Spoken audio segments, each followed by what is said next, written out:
I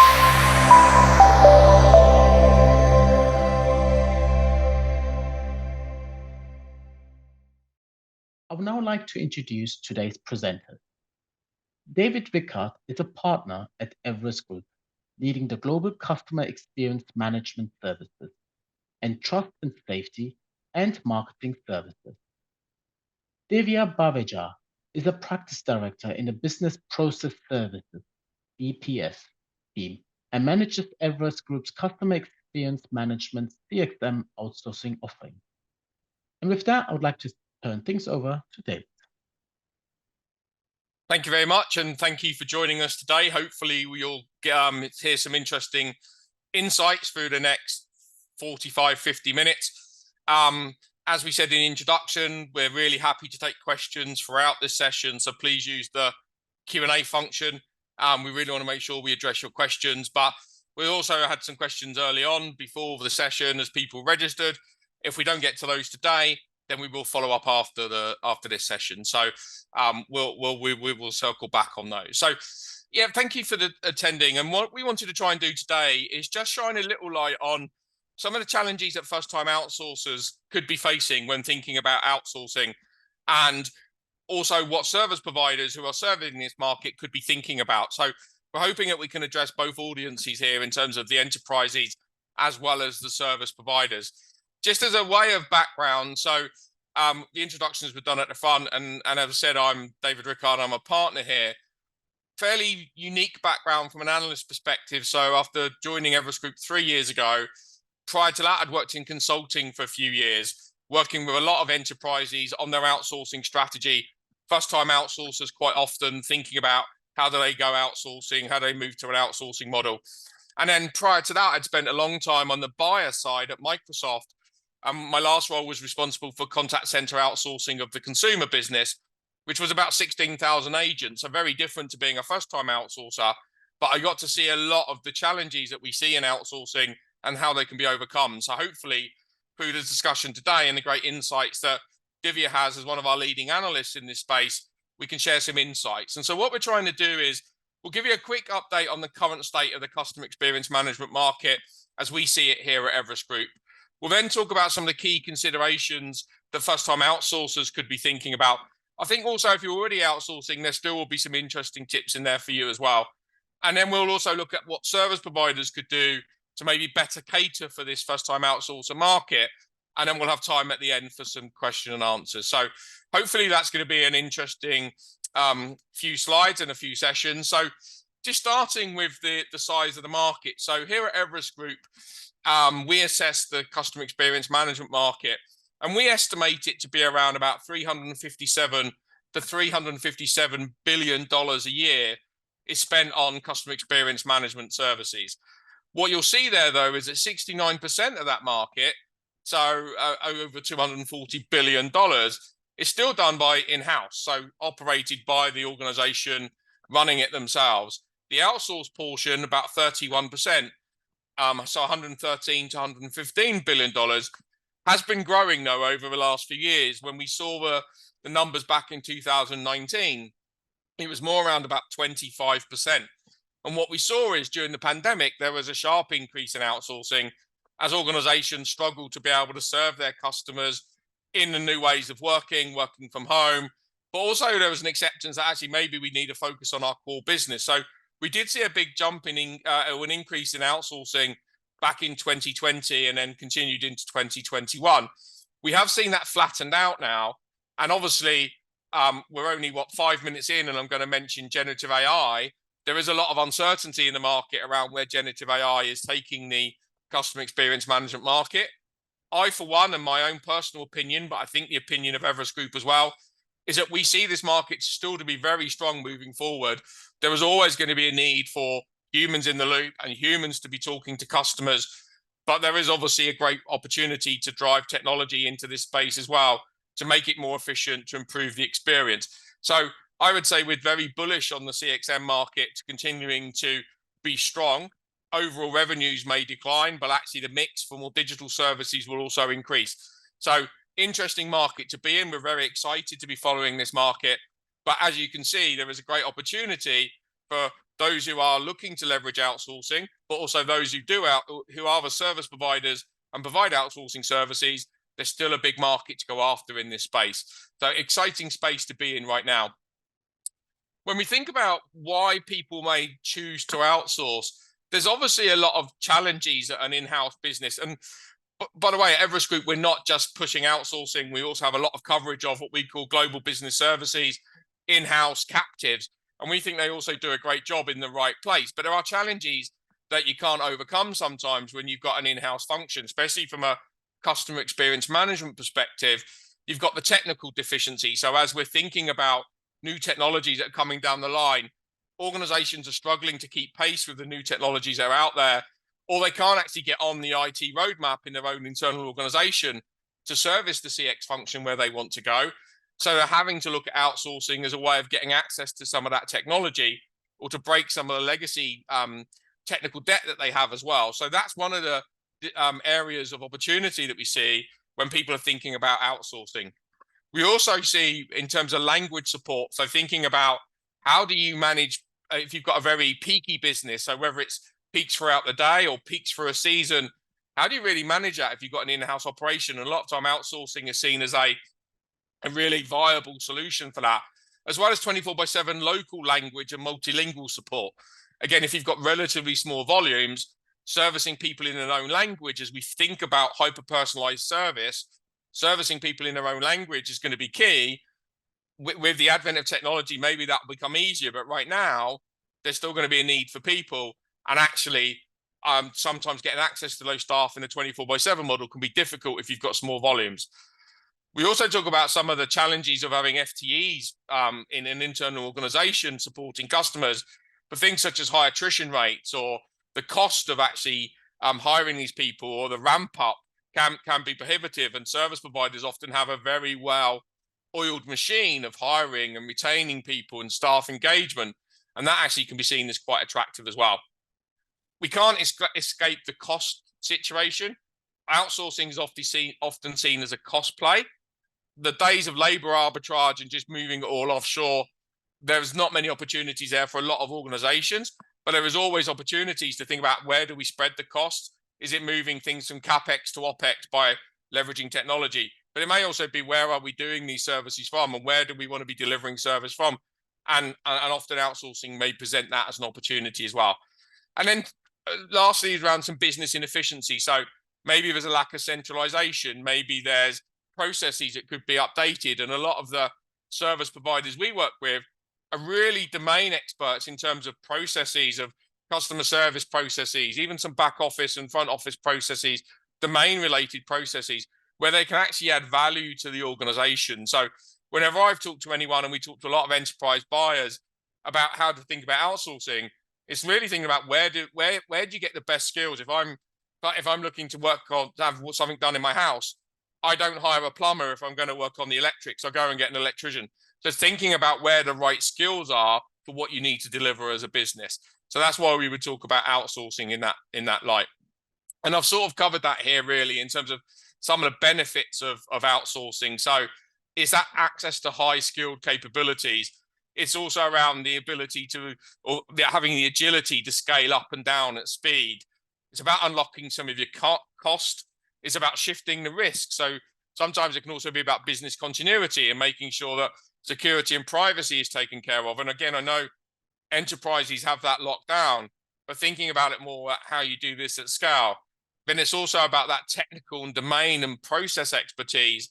Again, as we're seeing customer experience really being impacted by future technologies, how are you going to get access to some of that technology and actually really be able to leverage best-in-class partnerships with all the leading hyperscalers, plus all the leading specialists in terms of whether it's conversational AI or CCaaS or analytics. Actually, often outsourcing gives you access to a whole remit of expertise that you wouldn't necessarily have available. And then lastly, around the capability of managing remote workforces and flexible working models. Again, outsourcers have built this capability over many, many years. Lots of focus during the pandemic about managing remote workforces. That's actually the expertise that they can bring. So there's lots of benefits that outsourcing can bring if it's right for your business. And again, I would always say you have to assess what's the right thing for your business. There's lots of decisions to go there. But if you're interested in outsourcing, these are some of the benefits that we feel it would be able to bring you. So I just wanted to jump into a poll, actually, which is around, if you would mind indulging me in just answering this question in terms of what are the top 3 issues driving your interest in outsourcing CX operations? And if you could try and pick 3 out of those 5. So is it cost? Is it access to specialized expertise? Is it the scalability and flexibility it brings? Is it the enhanced customer experience delivery?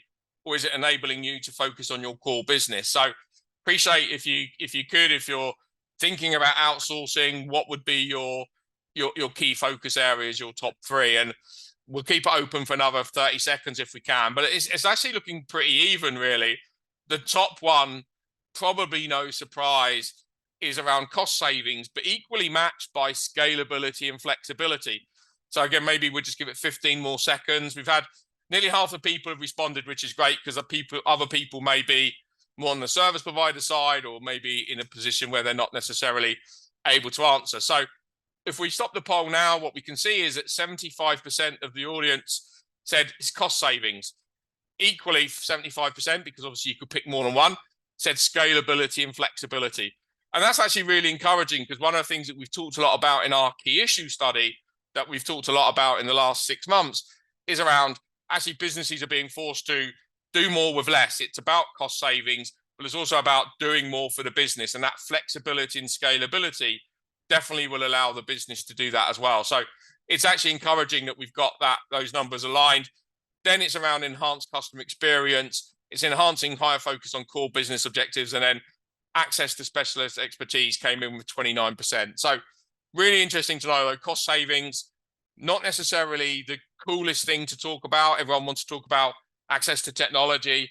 Cost savings, which I know we can be driving, you can drive cost savings through access to technology. So maybe they're combined anyway, but cost savings is interestingly, they're still coming out on top, along with flexibility and scalability. So thank you for that. Appreciate your input. We've got one more poll that we'll ask for your input in as we go. So if we could take the poll down now, please. What we've also seen is that when we think about the markets that are outsourcing, there'll be no surprises here. But when we look at where people are outsourcing, or the size of the markets, BFSI, the banking, financial services and insurance, technology, and then telecom and media are really the biggest areas where outsourcing is most prevalent. And that takes about 60% of the market. And we're seeing growth in a lot of those areas. We did see technology and fast growth technology decline a bit last year, mainly because obviously demand in the technology sector came down after the pandemic. The public sector also dropped as well. We saw a big spike in that during the pandemic. We saw that ease off, but actually we've seen growth in many of the other areas. So that's sort of just giving you a sense of where it is. What we're also seeing is that when we look at the market, so like who's buying these services, large buyers, so that's organizations over $10 billion of revenue a year, they represent about 50% of the market.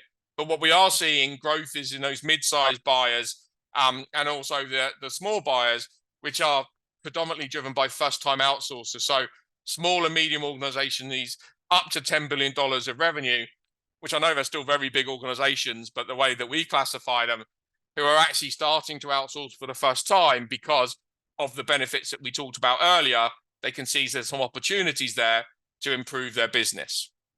So I'm going to move on now. I'm going to ask Divya to bring us a view in terms of, so what are some of the key considerations that first-time CXM outsourcers should be thinking about?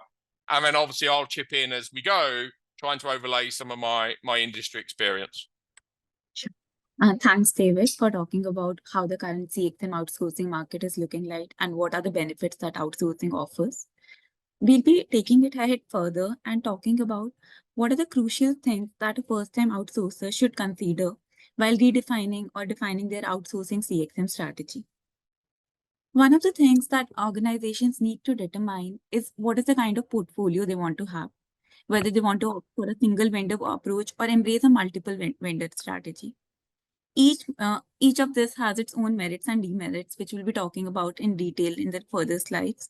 But an organization should choose one that aligns with their overall business objectives. Another thing that they should consider is around the nature of work that needs to be outsourced. Do they want to have an end-to-end CX operations outsourcing, or look for a modular approach where they're outsourcing performance management first, or workforce management, quality aspects, specifically just the sales services? So having those determining those actually impacts what is the current pace of transformation they will have during the CX outsourcing, as well as what is the level of control they will have over their outsourced processes. Another thing that they need to have, and I think this will be one of the strongest aspects, is defining their operational requirements according to whatever is their end customer base. This includes what are the specific geographies that their end customers have presence in. Does the service provider have experience in catering to those specific geographies? What are the language support? What are the multiple languages that they want to support their end customers in? What is the kind of vertical expertise that they need? As well as talking from a location perspective, are the kind of processes they are supporting can be support from offshore locations, or do they need strong onshore support? And make sure that these align with whatever service provider they want to go ahead with the CXM outsourcing operations. Yeah, and Divya, I think just one point I'd make here is that outsourcing is not a CX strategy. You have a CX strategy, which is you're going to deliver this type of service to your customer. You can see that you can deliver it in this way using this technology, but also using these locations or this type of workforce. Outsourcing is then an enabler to it. It's not the outsource. So it's not the strategy. So having a clear strategy around your operational requirements, what languages do you want to offer? What do you want to offer 24/7 or only 6 days a week or 5 days a week? That's the strategy you build. And then outsourcing is the enabler to that versus the strategy. So just to be clear on that, and I think that's what we're saying here, is that you need to know these things, and that's going to then dictate the type of outsourcing strategy that you go for. Yes, absolutely. An organization should have a clearly defined operational requirement, and that should act as an enabler when they're outsourcing their CX operations. Another crucial aspect that an organization needs to have clearly defined is what is the kind of commercial strategy that they want to operate under. There are multiple commercial models: input-based, where you're just charging on the basis of FT; output-based, where you are charging on the basis of the output, probably what is the leads converted, are certain on aspects; outcome, where you are having profit sharing on the top line or reduction on the top line or the bottom line. So there are multiple, and each one comes with its own benefits as well as the problems that these models face. But an outsourcing, a first-time outsourcer needs to have a clearly defined strategy that what is the commercial model they are most comfortable engaging in for their CX operations. Moving ahead, as we talked about, an organization needs to define what is the kind of portfolio strategy they want to operate under. There are multiple portfolio strategy. Single vendor strategy, and within multiple vendor strategy, you can have a strategic and few niche vendors, two strategic vendors, or multiple strategic and niche vendors. Let's talk about each of these in detail. A single vendor strategy is generally ideal for projects which have very limited scale, well-defined requirements, and low complexity. What happens within these projects is when you're consolidated with a single vendor, the management is simplified and you have clear accountability defined. Plus, there's a lot of cost savings through volume discounts. However, one of the biggest obstacle these operations face is the kind of vendor lock-in and reduced flexibility that you have when you're having your operations with a single vendor only. So an organization need to consider those aspects, value what are the cost benefits they are achieving vis-a-vis the threat to the BCP, or the threat to the BCP that they might face when they are outsourcing to a single vendor. Yeah, and Divya, just on that point, one of the questions we often get as analysts is, what's the right time to go from a single vendor to a multi-vendor strategy? And my answer would be, I don't think there is a right answer. I mean, some people say, is it 200 agents? Is it 500 agents? I think it depends on a number of factors, including how geographically dispersed you are, what your appetite for risk is.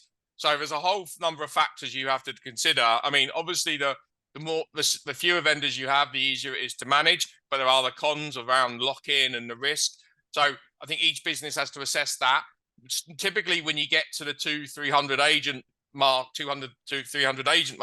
you do start thinking, have I got a concentration risk, depending on how big your outsource estate is? but I think that you have to factor in those numbers. So just wanted to address that because we often get that question about what's the right number to have a single vendor versus when you move to a multi-vendor strategy. David, completely agreed. And even when we move to a multi-vendor strategy, an organization often struggles with identifying what is the exact multi-vendor strategy that they want to operate with.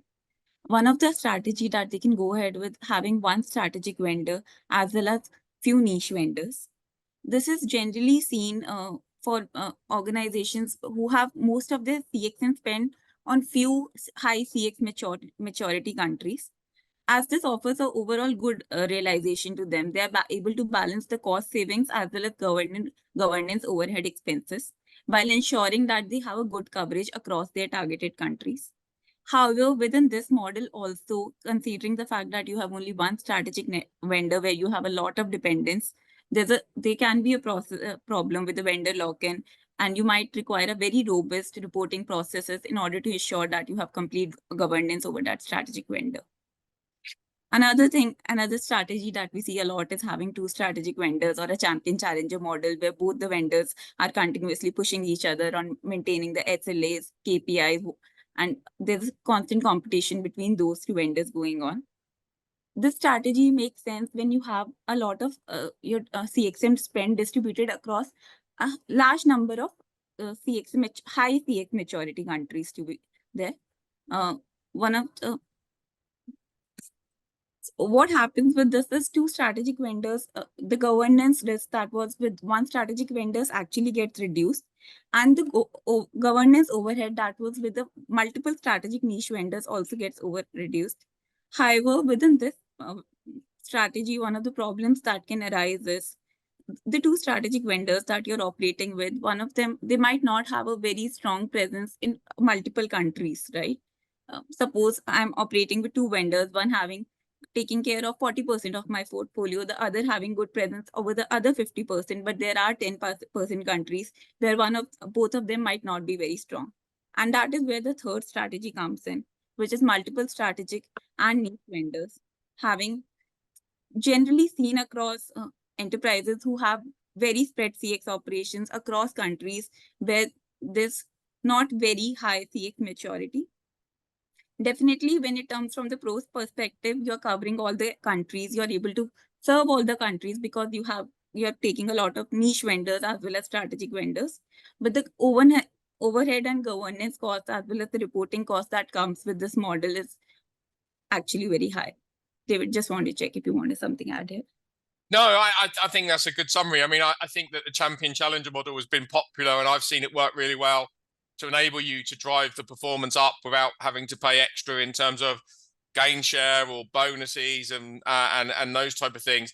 But obviously you've also got to there's got to be something in it for a provider. They do need to see that actually there is an opportunity to win. So I think all these strategies are really the right ones depending on your scenario. So again, our advice would always be think about all these, and the reason we're talking about them today is that think about these strategies and then you plot which one is right for you given your situation.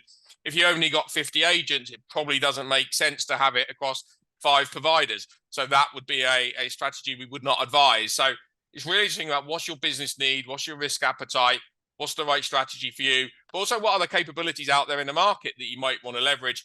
And actually, if you're looking for specific, and I think we're going on to it next, specific types of skills and services being delivered, there may be fewer options for you. So it's this building about the right strategy, but going into it with a plan about what you're looking to achieve as a business and what business problems you're trying to resolve. Yeah. As David mentioned, one of the factors that feeds in while deciding your CX outsourcing strategy is the nature of work that you want to outsource.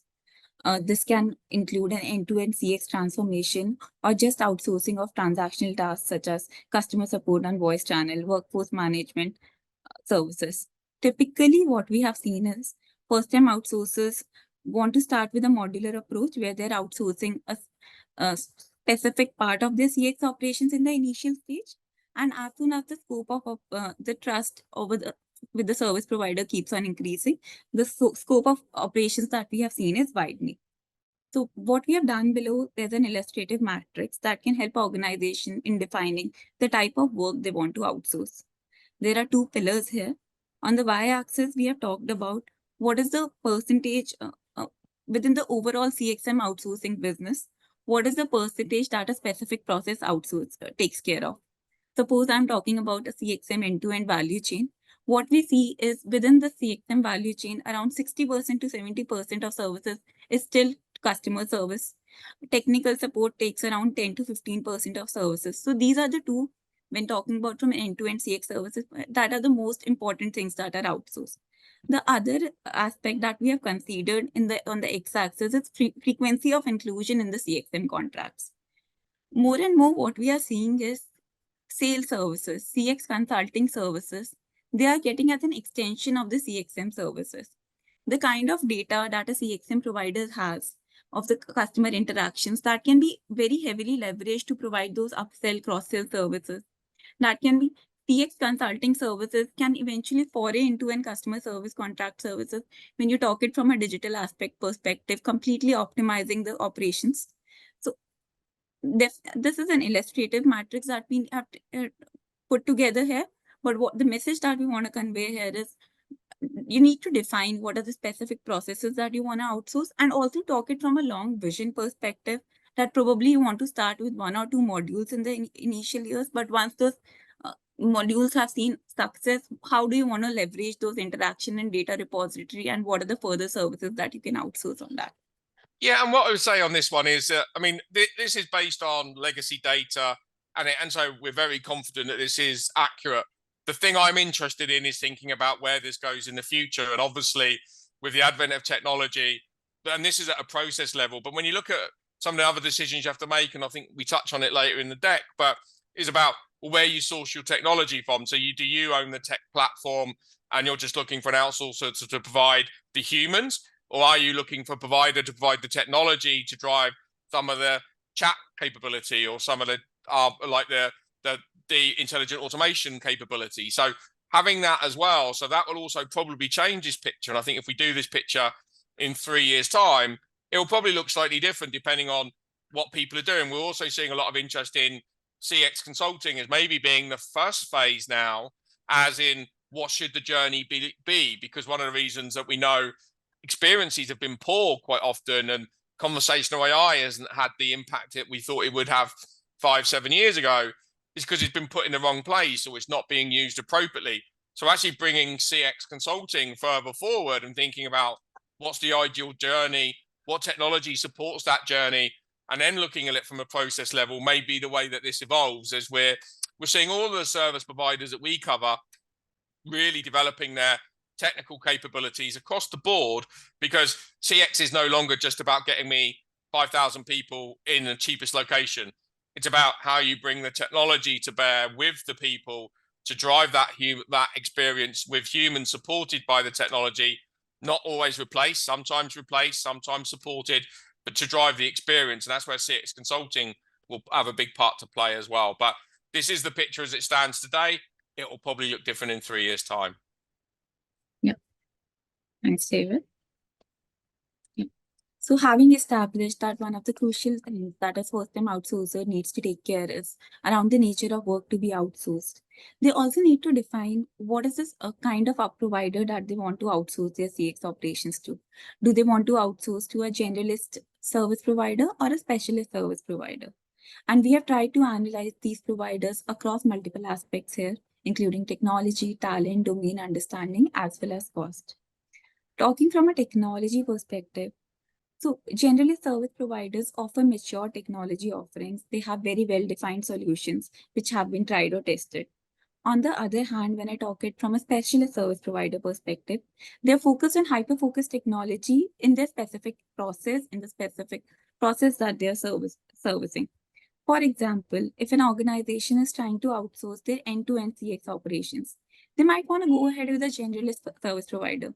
But if my focus is just on the sales aspect, I might look for providers who have significant expertise within this area. They have providers who have tools and technologies just to cater to sales services. Again, there's a difference from the talent aspect also. Generalist service providers often have a large scalable talent, but also very high attrition rates are observed. They offer talent who possess multiple skills, is spread across multiple locations. But when we talk it from a specialist provider perspective, they have limited talent who is able to provide services for a specific aspect, specific process. Their talent skills are focused on a specific skill set, and they are in the locations that might be the most suited to provide those specific skill sets. For instance, if an organization wants to outsource payment collection for vulnerable customers, going ahead to a generalist service providers who still don't have a lot of training for agents to cater to this area might not be the best idea. They'll want to outsource to a provider who has significant experience and highly trained agents to cater to vulnerable customers. Domain understanding. What a generalist service provider possess broad domain understanding across multiple industries. This depth of knowledge that they have for each industry might vary. Meanwhile, when I talk from a specialist service provider, they have deep domain understanding across the specific services. There are multiple service providers who are just catering to one or two segments, but the breadth of services across that segment. IGT offers for travel and hospitality sector, the focus of taskers for FGT segment. Suppose you are trying to outsource a process where you have very limited appetite for risk. Suppose a crew support operations in the travel and hospitality space. You might want to consider a specialist provider for that because they have the breadth and depth of services within this specific domain. Another aspect is cost considerations. Generalist service providers, what we have seen is a high propensity to engage via innovative commercial constructs, outcome-based pricing, as well as offer cost arbitrage due to the large talent pool as well as presence across offshore and multiple other locations. Conversely, when you talk it from a specialist provider perspective, they have limited capability to engage via innovative commercial constructs. But again, what we are seeing in the market right now and how the market is evolving, we are increasingly seeing even specialist service providers offering those innovative commercial constructs to the enterprise audience. Yeah, the only thing I would say is that we often get asked, okay, should we look, because most of you, if you're on this webinar, are aware of our CXM peak matrix, and if not, I'd recommend taking a look at it. But we often get asked, well, should we just look at the leaders, or should we look at this bucket or that bucket? And my advice always is, you should look at the entire peak, everyone who makes it onto the peak. And by the way, if you're not familiar with the peak, we're not pay for play, so everyone on there is not paid to be on there. They've earned their right to be on there based on their capability. But we often say, take a look at the entire peak, you build your long list from the peak, and then you can build a short list based on what your business requirements are. You may want services delivered from a particular type of geo. You may need a particular domain expertise. You can build your long list and then your short list based on the capabilities you're looking for. There isn't one answer, which is always go to the leaders, always go to the aspirants, always go major contenders. Be very clear about the type of provider you need, what cultural alignment you're looking for. All of those aspects will then help you make the decision. Thanks, David. I think you touched upon this slide in the previous interaction. So yes, when an enterprise is outsourcing, this is the most crucial aspect that they need to take care of. They need to have their operational requirements very well defined. A scale of provider or the position on the peak matrix definitely helps with the capability and the scale. But you also need to make sure that how well are they aligned to your business objectives. Do they have enough capabilities in the geographies that you want to serve? Are they able to provide the multilingual support across the languages in order to offer the hyper-personalized experience to your end customers? Suppose the process that you want to specifically outsource needs a very offshore heavy demand, and that is the kind of cost efficiencies you are looking for. So you need to check that does the service provider have those capability to support that process through an offshore country such as in India or a Philippines. Again, from a vertical perspective, as we talked about, if you're looking for a specific process within a domain, which is where you can't afford a risk, so you need to make sure that your service provider has that depth of services within that domain, as well as what are the kind of infrastructure services or tech services that they are able to offer. If you're looking for an end-to-end CX strategy, or you want to prefer and you want to work for the provider who has strategic relationships with certain vendors, you want to assure that those are the kind of requirements the provider is catered to. Vis-a-vis, if you want to work with a provider who works more via proprietary solutions rather than establishing those partnerships. So all these aspects need to be considered when you're defining your operational requirements. And only once these operational requirements align with the service provider, you'll be able to achieve your business objectives harmony. Yeah, more than ever now with the real focus on technology as part of the entire customer experience, having a strong partner ecosystem is really important for service providers. So therefore really important for buyers to work with players who have actually got strong ecosystems, because you also don't want to have to rip and replace some technologies that maybe you've invested in, and you want to be able to leverage those and work with people who understand those technologies. So we're seeing all of the leading service providers build really strong partner ecosystems, because that gives you the access to the best solutions for you to resolve your business problem, versus being forced down we've only got this to offer you, therefore that's what you've got to have. So actually great for buyers. I think it gives buyers much more of a value adding service, because actually you're not railroaded into a particular solution because you need to go after that provider because they've got the right cost model, but actually the technology stack doesn't stack up for you. So that actually is a positive from a market perspective as well, from my perspective. Thanks, David. Moving ahead, I think another crucial aspect that we talked about was the commercial strategy. Multiple models are available to customers. Commercial models are available to customers. Input-based pricing strategy, where a service provider is charged based on the per hour or per FT that they're having. It's very simple cost model defining that these are the number of seats that I have, and this is the costing that will be done. Moving from that, we have seen more or less increasingly adoption of output-based commercial model, where an enterprise is not concerned around what are the FTs that you're deploying. I'm simply concerned around you need to handle 1,000 transactions and I'll pay you for that. What it helps is generally when there are certain enterprises who have a lot of seasonal demand and they don't want to pay for per FT basis continuously, they're able to have that costing set up for 1,000 and take care of the flexi pricing based on what are the additional volumes that they are taking care of. Outcome-based pricing is something that we are seeing a very increased adoption of with generative AI and increasingly outsourcing of end-to-end CX services. Service providers now have a lot of transparency on how the upstream as well as the downstream benefits that comes around handling that repository of customer data that they have. So service providers are able to tangle the benefits that comes with increasing upsell or cross-sell services through those customer data repository, and they go for a shared gain construct in this. Or even when I'm talking from a total cost optimization perspective, they're able to define that probably when I talk it from a digitization or when I'm talking from moving to voice or digital channels, what are the cost savings that a service provider can help an enterprise achieve? And those cost savings can again be shared between a service provider as well as an enterprise.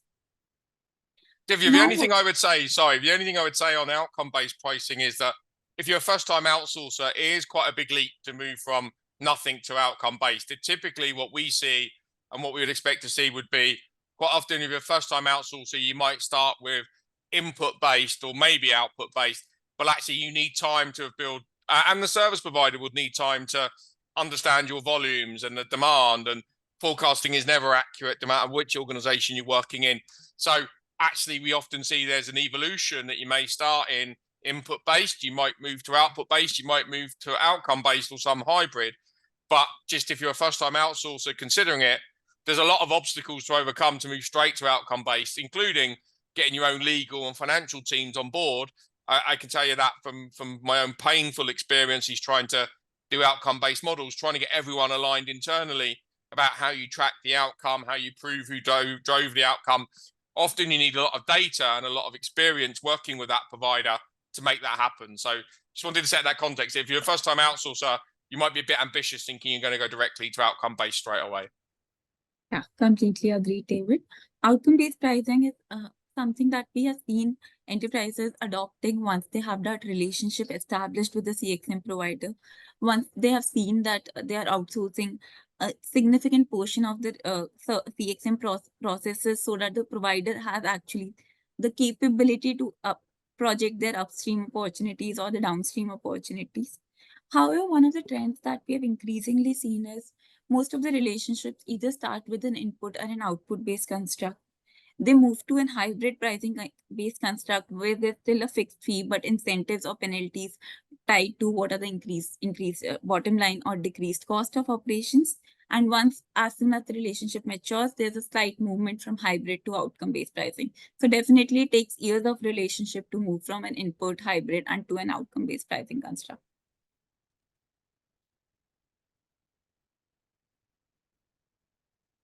So moving ahead, how the market currently is looking like. From the market perspective, input-based pricing still is one of the most dominant outsourcing model that is taken care of.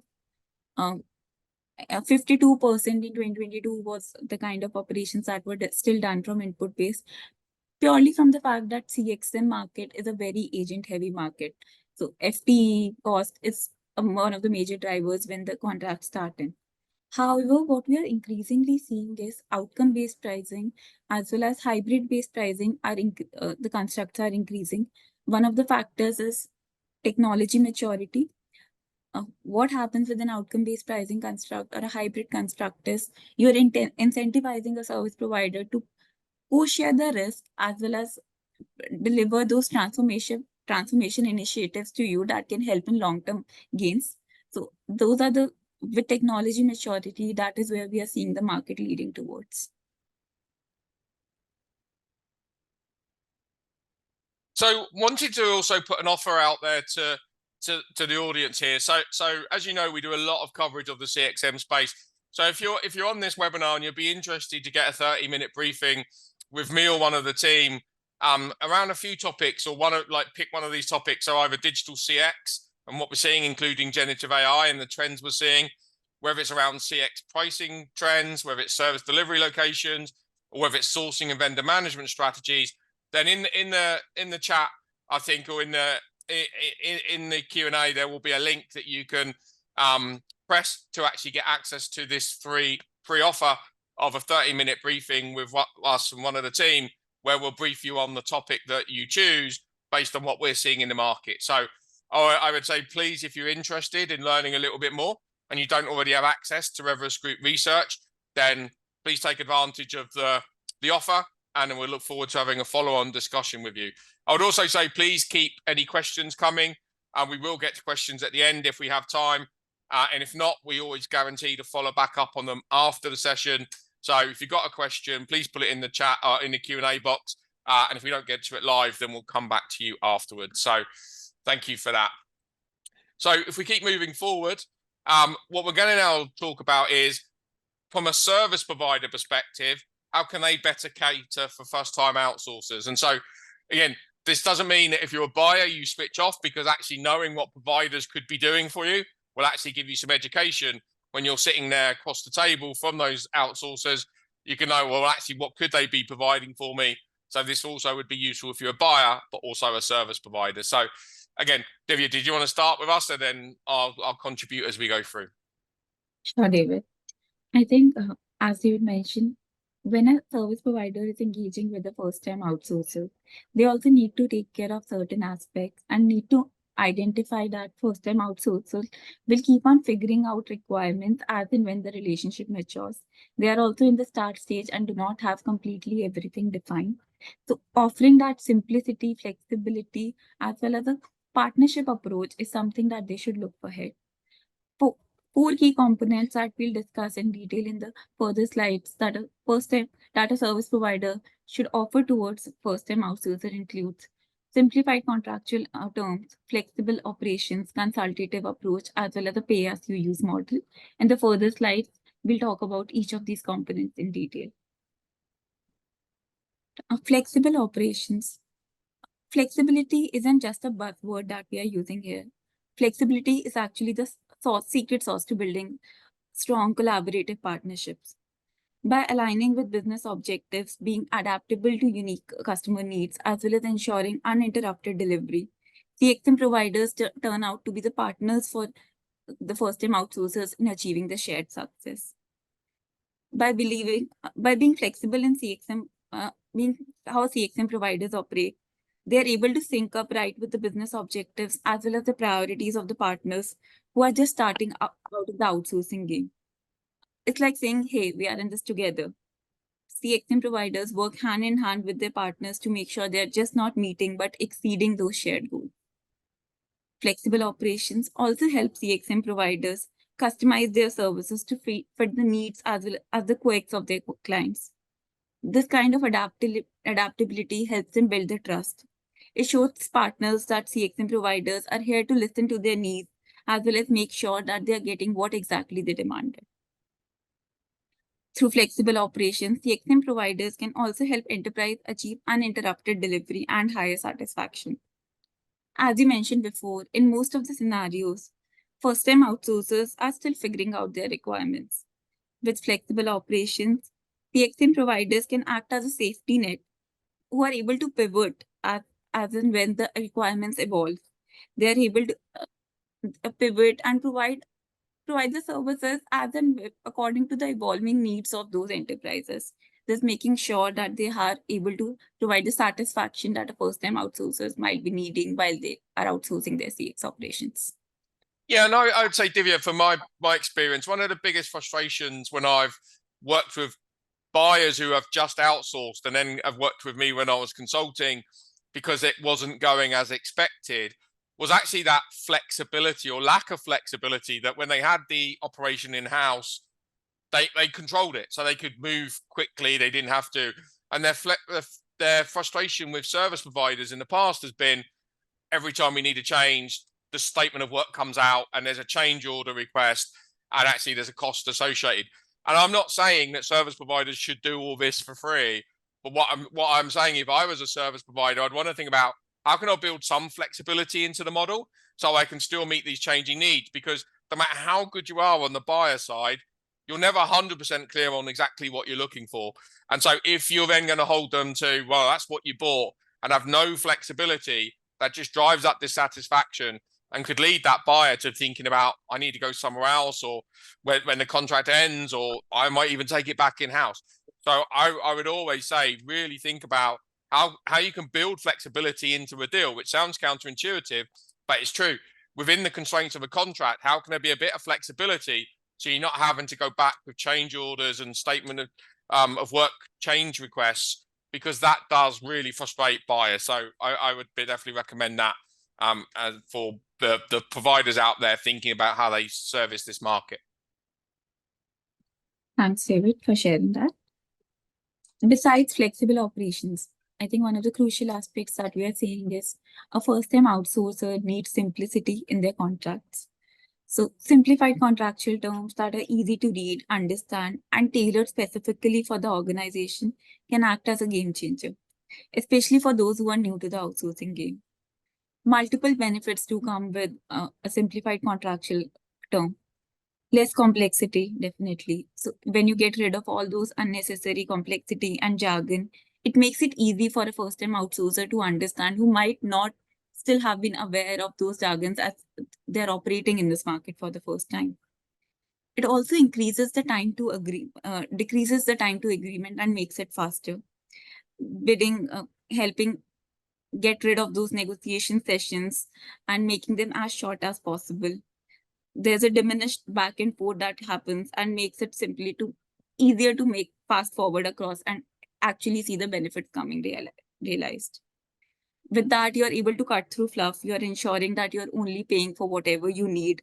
A simplified contract makes it very clear that these are the services that a service provider is providing. This is something that enterprise looks ahead. So they're able to get more and more value from their investment, and also lowers the risk.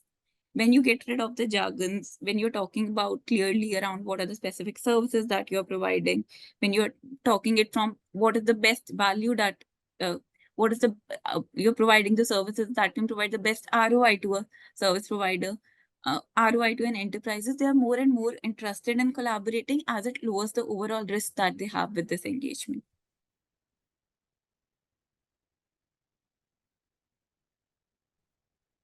Another major aspect is around taking a consultative approach. A first-time outsourcer is still figuring out their needs, and a consultative approach can act as a catalyst by offering the tailored guidance to overcome challenges and develop strategic plans. Even when we not just talk from first-time outsourcer perspective, any CXM, any enterprise who has been outsourcing their CXO services even for a longer time, they are now increasingly looking for CX consulting services when they talk from a transformation approach. They want to have clearly defined what are the results that they could achieve, what is the kind of investment, what is the kind of quick wins, and plan their approach towards outsourcing accordingly. Multiple benefits do come with a consulting approach. Definitely a problem-solving partnership. A problem-solving too becomes a collaborative effect. Service provider offers invaluable assistance to first-time outsourcers, helping them navigate complex business challenges. This collaborative effort also ensures that the issues are resolved on time and operational efficiency is achieved, ensuring a seamless transition that happens from an in-house operations to an outsourcing operations. It enhances customer experience. Service providers have a lot of insights around what are the kind of requirements of end customers. Along with that, having those insights with the enterprise around what is the kind of end customers they have, developing and collaborating sessions, trying to figure out what is the exact solution that the end customers of a specific enterprise will prefer, and tailoring strategies accordingly enhances the overall customer experience that a service provider can offer. Besides that, it also helps them plan for the future. When you talk about CXM outsourcing currently, we don't see it as a cost business only. It's a business which is being leveraged currently to enhance a lot of synergies that comes from sales, services, as well as customer retention. All those aspects are also considered when you are talking about from CXM outsourcing.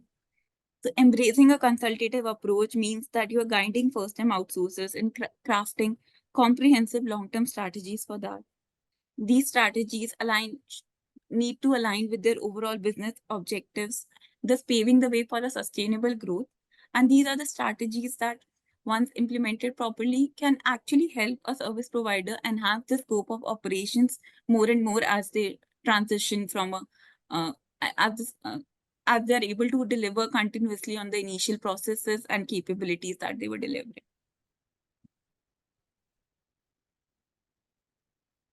One more aspect, I think, one of the most crucial, again, we identified during the poll question that we also did is cost efficiencies is one of the most important aspects that an enterprise looks forward towards when they are outsourcing their CXM model. And pay as you use model is the model that helps an enterprise achieve those cost efficiencies. With the pay as you use model, service providers can adjust their offerings to align with the evolving needs of the clients.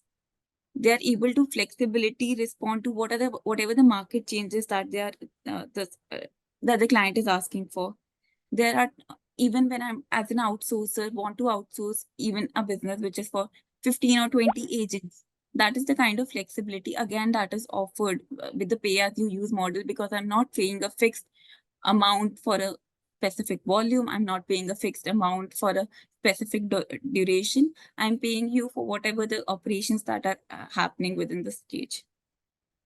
It also achieves to do a lot of cost savings. One of the key and that is one of the key advantages with the pay as you use model.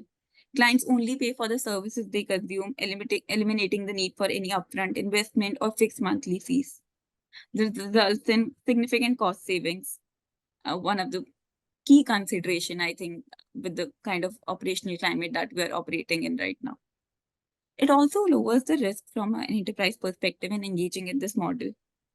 Unlike traditional long-term contracts, clients are not locked into commitments and can scale their services based on whatever their needs comes in. The agility in contract is one of the ways in which the risk for an enterprise is lower when they're getting into a pay-as-you-use model. Yeah, and thanks, Divya. And I'm conscious we've got a couple of minutes left, so actually we could take a quick look at. So there are some questions. If we could take the poll down, please. We'll go to the poll in a second. If we could take it down, just want to quickly cover this slide. So there are some providers that actually have built offerings, especially for the hyper growth and the startup companies that are looking to outsource.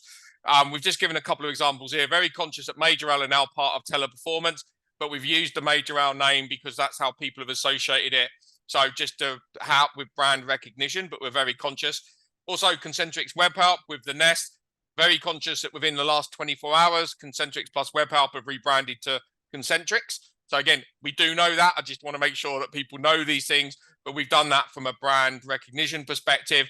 We've also got offerings from TaskUs and Atento, who have really built offerings which is helping people to scale up their offerings and offer all those flexible models that we were talking about. So the last thing I would ask you to do, so thank you for sticking with us for the last 57 minutes. We move to the poll now. I would just like one more poll question, and then we'll let you go for the day and carry on with your day. But when you're thinking about what are the CX specialized offerings you think is most vital for you as a first-time outsourcer, what would it be? Would it be that they've got flexible operations? Is it those simplified contractual terms? Is it a consultative approach? Or is it a pay-as-you-use model? So if you're a first-time outsourcer, then what would you say is probably going to be the important thing that you're looking at from an offerings perspective? We'll keep the poll open for 30 seconds or so, and then we'll cover that. There was also a question around input-based pricing. So while people are answering on the poll, I'll answer the question around, are we seeing an all-inclusive productive hour model as our most common input-based pricing model? And I think we would say that we are. That tends to be all-inclusive, tends to be the model we see. And the question was also around what's the percentage of pure output-based? And we see right now percentage of revenue is about 16%. So hopefully that's answered that question. We will follow up to make sure we've answered it. But thank you for those who've addressed the poll. So what we see actually is that, interestingly, consultative approach is number one, with 41% of the people who responded saying that's their priority, or that's what they'd be looking for. Closely followed by flexible operations, which we had talked about at length.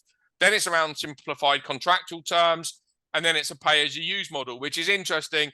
I mean, depending on the model you're looking to go for, but definitely having some flexibility and only using what you need. But actually, I guess that all comes from that flexible operation as well. So having a flexible operation. So thank you for answering the poll. Thank you for sticking with us through this session. We will follow up as we go through over the next few days on any questions that we've not got to. So if you've got any questions, though, you've got the contact details for myself and Divya. Thank you for joining, and we'll leave it to the team to close out now.